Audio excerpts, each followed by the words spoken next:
Bonjour, avec cette vidéo, vous allez pouvoir remplir la section 8.3.2, les événements.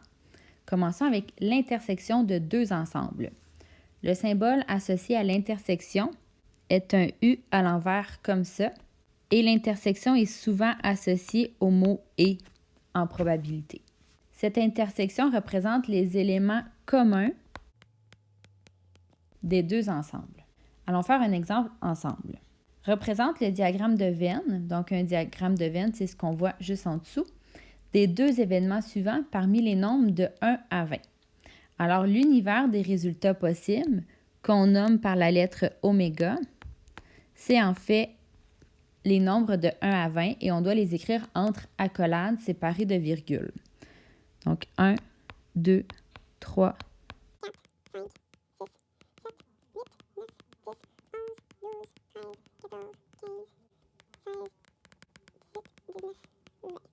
et sur notre diagramme de Venn, on va placer le symbole oméga juste ici.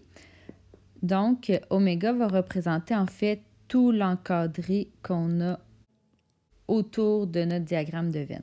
Ensuite, à l'événement A, on veut obtenir un nombre pair. Alors, ce qui va nous intéresser, c'est les nombres pairs. Donc, 2, 4, 6, 8, 10, 12, 14, 16, 18 et 20.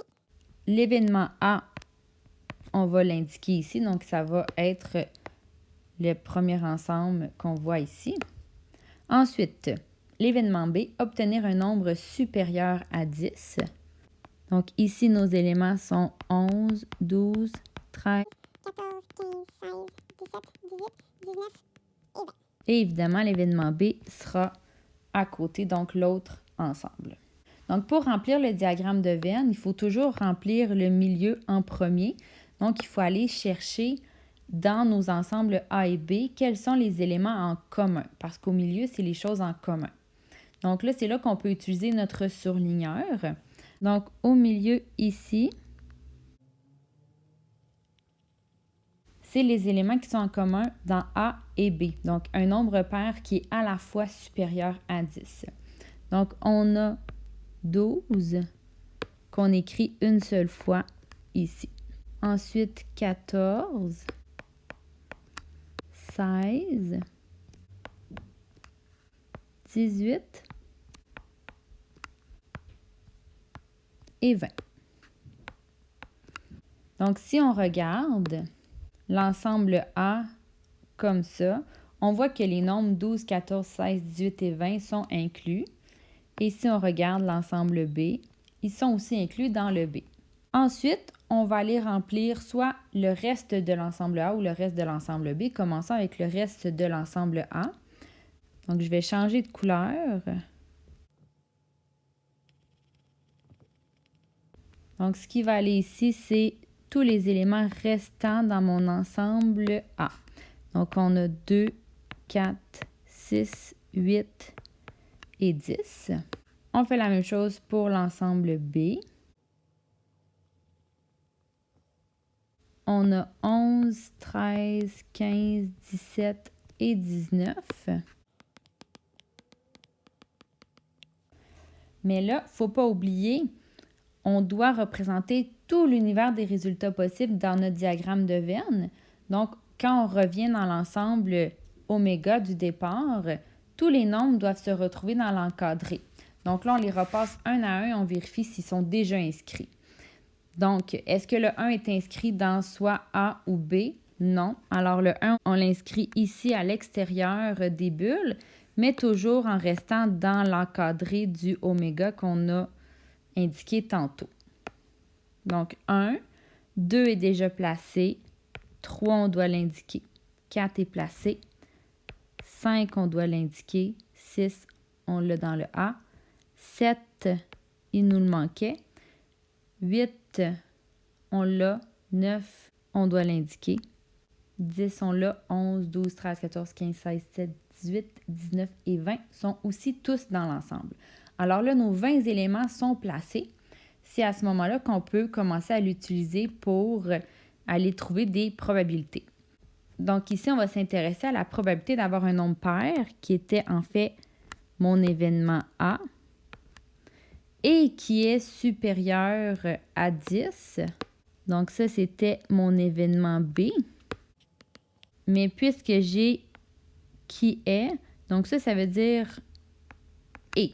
Alors, je veux un nombre qui est à la fois pair et à la fois supérieur à 10. Donc, en fait, ça, c'est ce qu'on a représenté dans l'ensemble rose de tantôt. C'est notre intersection, c'est notre ensemble commun. Donc, en fait, on va écrire ça de cette façon-là. On veut la probabilité de l'événement A intersection événement B. Donc, en fait, c'est la probabilité qu'on ait un nombre pair qui est aussi supérieur à 10. Et là, on revient dans notre diagramme de Venn et on compte tout simplement. Donc, on a le 12, 14, 16, 18 et 20. Donc, ça nous donne 5 possibilités sur un total de 20.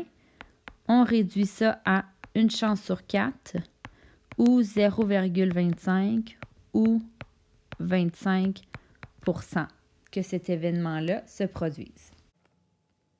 Allons maintenant voir l'union de deux ensembles. Donc là, ici, le symbole est inversé. Union, c'est comme un U majuscule et c'est souvent représenté par le mot OU. Cette intersection représente tous les éléments des deux ensembles. Donc, on va aller faire un autre exemple. On a le même univers des résultats possibles, donc les nombres de 1 à 20. Donc, notre oméga ici, 1 à 20, on les écrit.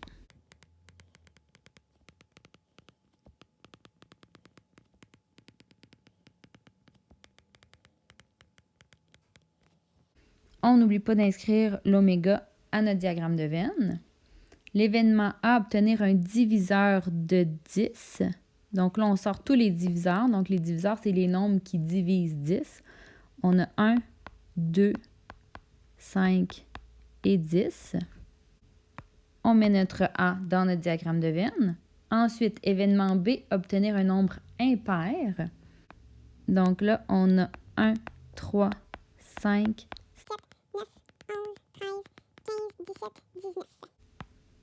On inscrit aussi la lettre B juste ici.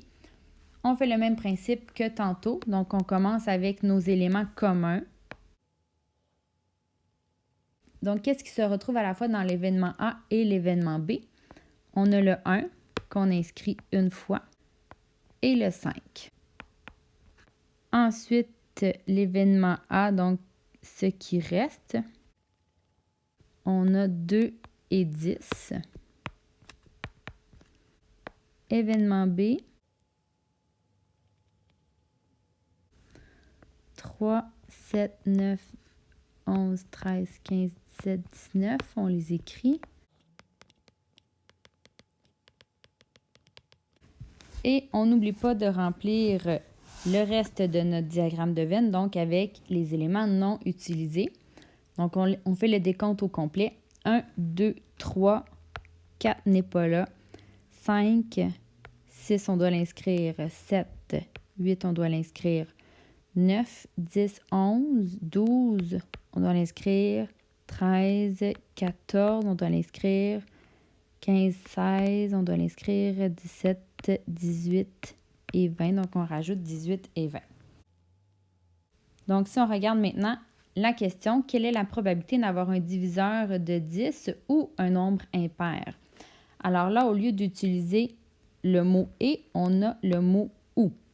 Donc, diviseur de 10, c'est mon ensemble A. Nombre impair, c'est mon ensemble B. Et le mot « ou », c'est mon union. Donc, ça veut dire que je veux les deux ensembles ensemble. Alors, je veux la probabilité de A union B.